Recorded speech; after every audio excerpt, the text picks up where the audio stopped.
All right, chapter 9. This was my first, but not my last lapse into Finney's vision of peace. For hours and sometimes for days, I felt without realizing it into the private explanation of the world. Not that I ever believed that the whole production of World War II was a trick of the eye manipulated by a bunch of calculating fat old men, appealing though this idea was. What deceived me was my own happiness, for peace is indivisible and the surrounding world confusion found no reflection inside me, so I ceased to have any real sense of it. This was not shaken even by the enlistment of Leper Lepellier. In fact, that made the war seem more unreal than ever. No real war could draw Leper voluntarily away from his snails and beaver dams. His enlistment seemed just another of Leper's vagaries, such as the time he slept on the top of Mount Katahdin in Maine, where each morning the sun first strikes United States territory. On that morning, satisfying one of his urges to participate in nature, Leper Lepellier was the first thing the rising sun struck in the United States. Early in January, when we had all just returned from the Christmas holidays, a recruiter from the United States ski troops showed a film to the senior class in the Renaissance room. To Leper, it revealed what all of us were seeking, a recognizable and friendly face to the war.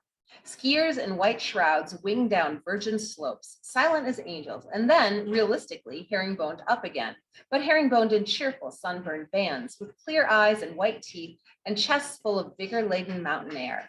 It was the cleanest image of war I had ever seen. Even the Air Force, reputedly so high above the infantry's mud, was stained with axle grease by comparison, and the Navy was vulnerable to scurvy. Nothing tainted these white warriors of winter as they swooped down their spotless mountainsides, and this cool, clean response to war glided straight into Leper's Vermont heart. "How do you like that?" he whispered to me in a wondering voice during these scenes. "How do you like that?" "You know, I think these are pictures of Finnish ski troops," Phineas whispered on the other side, "and I want to know when they start shooting our allies, the Bolsheviks, unless that war between them was a fake too, which I'm pretty sure it was." After the movie ended and the lights came on to illuminate the murals of Tuscany and the painted classical galleries around us, Leper still sat amazed in his folding chair. Ordinarily, he talked little, and the number of words which came from him now indicated that this was a turning point in his life.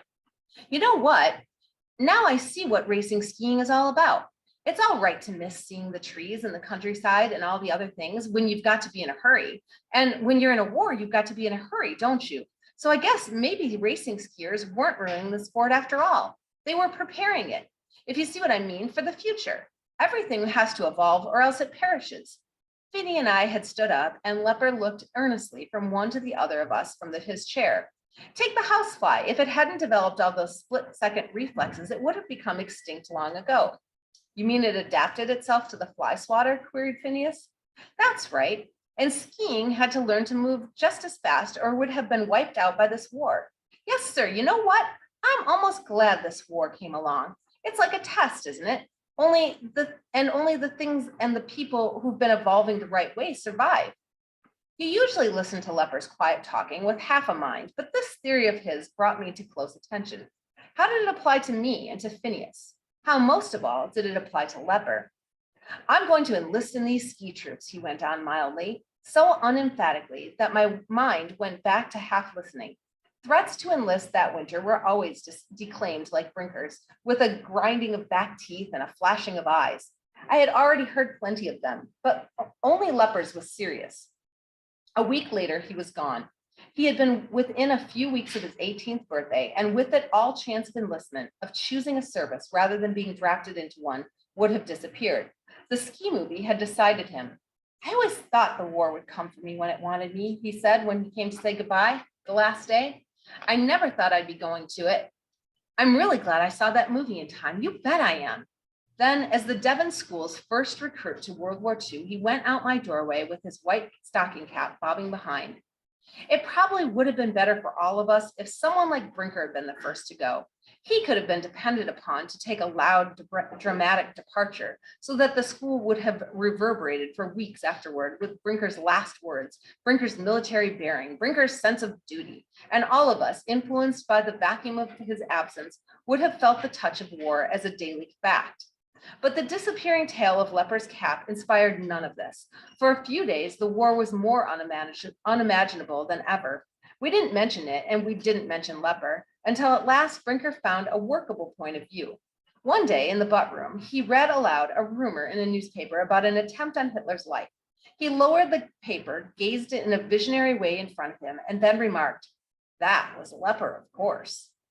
This established our liaison with World War II. The Tunisian campaign became leper's liberation.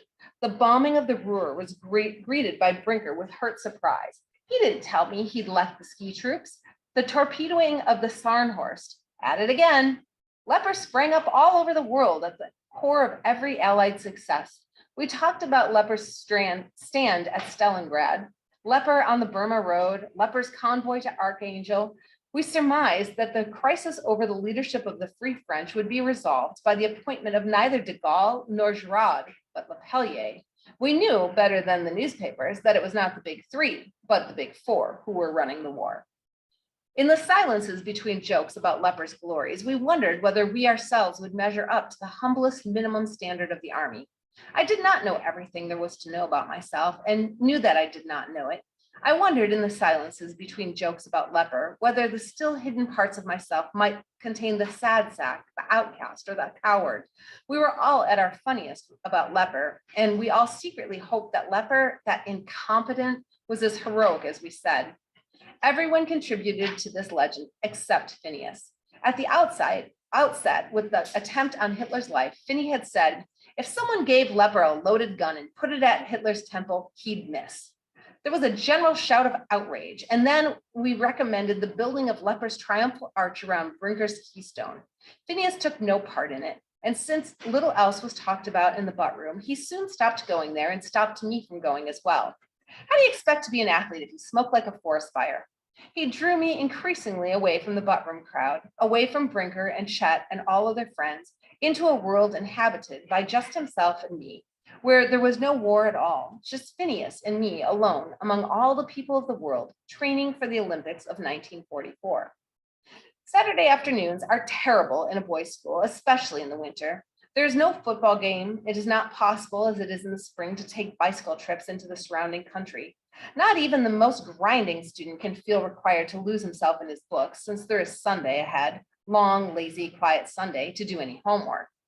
And these Saturdays are worst in the late winter, when the snow has lost its novelty and its shine, and the school seems to have been reduced to only a network of drains. During the brief thaw in the early afternoon, there is a dismal gurgling of dirty water seeping down pipes and along gutters, a gray, seamy shifting beneath the crust of snow, which cracks to show patches of frozen mud beneath. Shrubbery loses its bright snow headgear and stands bare and frail, too undernourished to hide the drains it was intended to hide. These are the days when, going into any building, you cross a mat of dirt and cinders let in by others before you, thinning and finally trailing off in the corridors. The sky is an empty, hopeless gray and gives the impression that this is its eternal shade. Winter's occupation seems to have conquered, overrun, and destroyed everything, so that now there is no longer any resistance movement left in nature. All the juices are dead, every sprig of vitality snapped, and now winter itself, an old, corrupt, tired conqueror, loosens its grip on the desolation, recedes a little, grows careless in its watch. Sick of victory and enfeebled by the absence of challenge, it begins itself to withdraw from the ruined countryside. The drains alone are active, and on these Saturdays, their noises sounded a dull recessional to winter. Only Phineas failed to see what was so depressing. Just as there was no war in his philosophy, there was also no dreary weather. As I have said, all weathers delighted Phineas. You know what we'd better do next Saturday? He began in one of his voices, the low-pitched and evenly melodic one, for which some reason always reminded me of a Rolls Royce moving along a highway. We'd better organize the winter carnival. We were sitting in our room on either side of the single large window, framing a square of featureless gray sky. Phineas was resting in his cast, which was a considerably smaller one now, on the desk, and thoughtfully pressing designs into it with a pocket knife. What winter carnival? I asked. The winter carnival, the Devon winter carnival. There isn't any Devon winter carnival and never has been. Well, there is now. We'll have it in that park next to the Gomset. The main attraction will be sports, naturally, featuring, I expect, a ski jump. A ski jump? That park's as flat as a pancake. And some slalom races. And I think a little track. But we've got to have some snow statues too, and a little music and something to eat. Now, which committee do you want to head? I gave him a wintry smile. The Snow Statues Committee. I knew you would. You always were secretly arty, weren't you? I'll organize the sports. Brinker can handle the music and food. And then we need somebody to kind of beautify the place. A few holly wreaths and things like that. Someone good with plants and shrubbery. I know, Leopard. From looking at the star he was imprinting in his cast, I looked quickly up at his face. Leopard's gone. Oh, yeah, so he is. Leopard would be gone. Well, somebody else then. And because it was Finney's idea, it happened as he said, although not as easily as some of his earlier inspirations, for our dormitory was less enthusiastic about almost everything with each succeeding week. Brinker, for example, had begun a long, decisive sequence of withdrawals from school activity ever since the morning I deserted his enlistment plan. He had not resented my change of heart, and in fact had immediately undergone one himself. If he could not enlist, and for all his self-sufficiency, Brinker could not do much without company, he could at least cease to be so multifariously civilian. So he resigned the presidency of the Golden Fleece Debating Society, stopped writing his school spirit column for the newspaper, dropped the chairmanship of the underprivileged local children's subcommittee of the Good Samaritan Confraternity, stilled his baritone in the chapel choir, and even in his most impressive burst of irresponsibility, resigned from the student advisory committee to that headmaster's discretionary benevolent fund. His well-bred clothes had disappeared. These days, he wore khaki pants supported by a garrison belt and boots which rattled when he walked. Who wants a winter carnival? He said in the delusioned way he had lately developed when I brought it up. What are we supposed to be celebrating? Winter, I guess. Winter? He gazed out his window at the vacant sky and seeping ground. Frankly, I just don't see anything to celebrate, winter or spring or anything else. This is the first time Finney's gotten going on anything since he came back. He has been kind of non-functional, hasn't he? He isn't brooding, is he? No, he wouldn't brood. No, I don't suppose he would. Well, if you think it's something Finney really wants. Still, there's never been a winter carnival here. I think there's probably a rule against it. I see, I said in a tone which made Brinker raise his eyes and lock them with mine. In that plotter's glance, all his doubts vanished, for Brinker, the lawgiver, had turned rebel for the duration. The Saturday was battleship gray. Throughout the morning, equipment for the winter carnival had been spirited out of the dormitory and down to the small, incomplete public park on the bank of the Negomsett River. Brinker supervised the transfer, rattling up and down the stairwell and giving orders. He made me think of a pirate captain disposing of the booty. Several jugs of very hard cider, which he had browbeaten away from some lower classmen, were the most cautiously guarded treasure. They were buried in the snow near a clump of evergreens in the center of the park, and Brinker stationed his roommate, Brownie Perkins, to guard them with his life. He meant this literally, and Brownie knew it. So he trembled alone there in the middle of the park for hours, wondering what would happen if he had an attack of appendicitis, unnerved by the thoughts of a fainting spell, horrified by the realization that he might have to move his bowels, until at last we came. Then Brownie crept back to the dormitory, too exhausted to enjoy the carnival at all. On this day of high illegal competitiveness, no one noticed. The buried cider was half-consciously plotted at the hub of the carnival. Around it sprang up large, sloppy statues, easily modeled because of the snow's dampness. Nearby, entirely out of place in the snowscape, like a dowager in a saloon, there was a heavy circular classroom table, carried there by superhuman exertions the night before on Finney's insistence that he had to have something to display the prizes on. On it rested the prizes: Finney's icebox, hidden all these months in the dormitory basement, a Webster's Collegiate Dictionary with all the most stimulating words marked, a set of York barbells, the Iliad with the English translation of each sentence written above it, Brinker's file of Betty Grable photographs, a lock of hair cut under duress from the head of Hazel Brewster, the professional town belle, a hand-woven rope ladder with the proviso that it should be awarded to someone occupying a room on the third floor or higher, a forged draft registration card, and $4.13 from the headmaster's discretionary benevolent fund. Brinker placed this last prize on the table with such silent dignity that we all thought it was better not to ask any questions about it. Phineas sat behind the table in a heavily carved black walnut chair. The arms ended in two lions' heads, and the legs ended in paws gripping gripping wheels now sunk in the snow. He had made the purchase that morning. Phineas bought things only on impulse and only when he had the money, and since the two states rarely coincided, his purchases were few and strange. Chet Douglas stood next to him holding his trumpet. Finney had regretfully given up the plan of inviting the school band to supply music, since it would have spread news of our carnival to every corner of the campus. Chet, in any case, was an improvement over that cacophony. He was a slim, fair-skinned boy with a ball of curly auburn hair curving over his forehead, and he devoted himself to playing two things, tennis and the trumpet. He did both with such easy inborn skill that after observing him, I had begun to think that I could master either one any weekend I tried. Much like the rest of us on the surface, he had an underlying obliging and considerate strain, which barred him from being a really important member of the class. You had to be rude at least sometimes and edgy often to be credited with personality. And without that accolade, no one at Devon could be anyone. No one, with the exception, of course, of Phineas. To the left of the prize table, Brinker straddled his cache of cider. Behind him was the clump of evergreens, and behind them there was, after all, a gentle rise where the ski jump committee was pounding snow into a little takeoff ramp whose lip was perhaps a foot higher than the slope of the rise.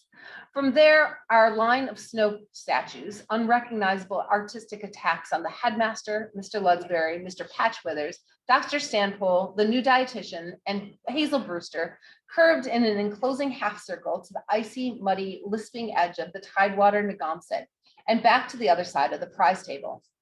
When the ski jump was ready, there was a certain amount of milling around. 20 boys, tightly reined in all winter, stood now as though with the bit firmly clamped between their teeth, ready to stampede. Phineas should have started the sports events, but he was absorbed in cataloging the prizes. All eyes swung next upon Brinker. He had been holding a pose above his cider of Gibraltar in invulnerability. He continued to gaze challengingly around him until he began to realize that wherever he looked, calculating eyes looked back.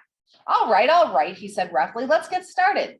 The ragged circle around him moved perceptibly closer. Let's get going, he yelled. Come on, Finney, what's first? Phineas had one of those minds which could record what is happening in the background and do nothing about it because something else was preoccupying him. He seemed to sink deeper into his list. Phineas, Brinker pronounced his name with a maximum use of teeth. What is next? Still, the sleek brown head bent mesmerized over the list. What's the big hurry, Brinker? Someone from the tightening circle asked with dangerous gentleness. What's the big rush? We can't stand here all day, he blurted. We've got to get started if we're going to do this damn thing. What's next, Phineas? At last, the recording in Finney's mind reached its climax. He looked vaguely up, studied the straddling at bay figure of Brinker at the core of the boys' perimeter of boys, hesitated, blinked, and then in his organ voice said good-naturedly, next? Well, that's pretty clear. You are. Chet released from his trumpet the opening, lifting, barbaric call of a bullfight, and the circle of boys broke wildly over Brinker. He flailed back against the evergreens, and the jugs appeared to spring out of the snow.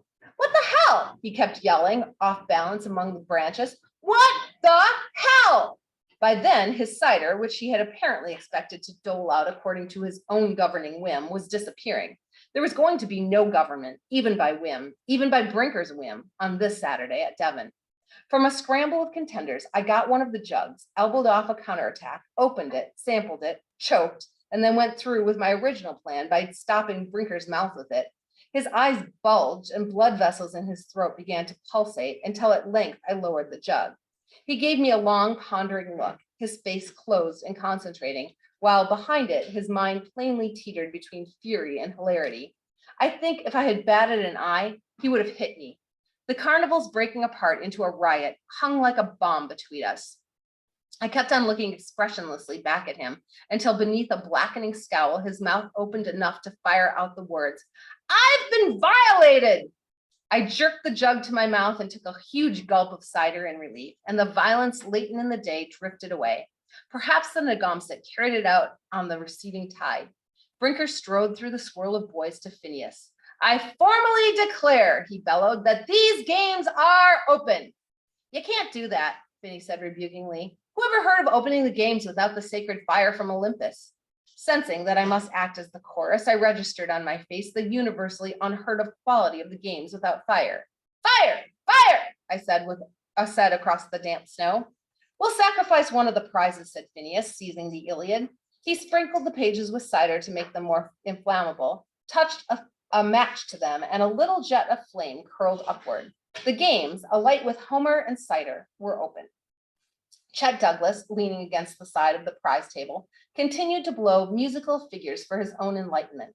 Forgetful of us and the athletic programming Finney was now put into motion, he strolled here and there, sometimes at the start of the ski jump competition, blowing an appropriate call, more often invoking the serene order of Haydn, or a high, remote, arrogant Spanish world, or the cheerful, low-down carelessness of New Orleans.